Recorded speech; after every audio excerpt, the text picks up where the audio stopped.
We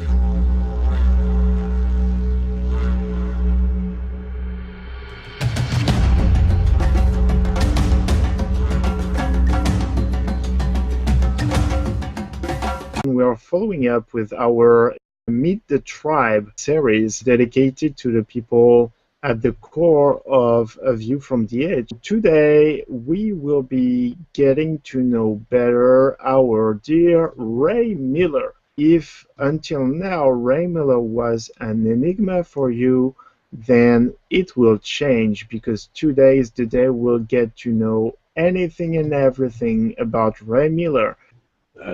My father was a gentleman. Like I said, he had a 6th grade education, but he had a PhD in common sense, and he passed that on to me.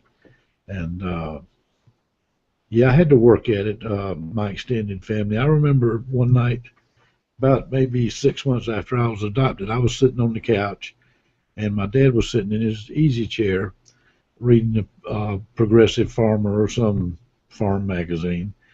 And I was sitting there wondering what would happen if I got up and ran over and sat in his lap and gave him a hug. And I sat there at 5 or 6 years old debating this to myself.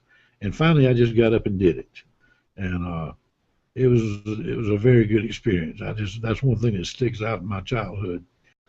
So here's the question: could Ray compare and contrast life for kids today from when he was growing up, and what's universal and the same, and what's different? That's a big question. I think the way that I was brought up may be just a little bit better than the way kids are brought up these days. They have a lot of things automatically given to them. They have expectations that I didn't have.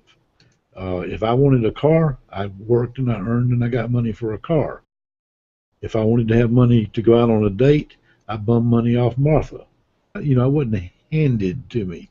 I'm very optimistic about the youth of today if they keep their head on their shoulders, because they do have access to the internet, which is magical to me. To have all that information immediately accessible is just a powerful tool if they know how to use it.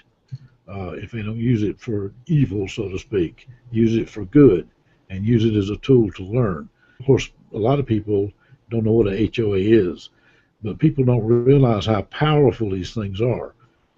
At your fingertips, you have people who have been through what you need to go through, and you can learn from them what not to do, what to do.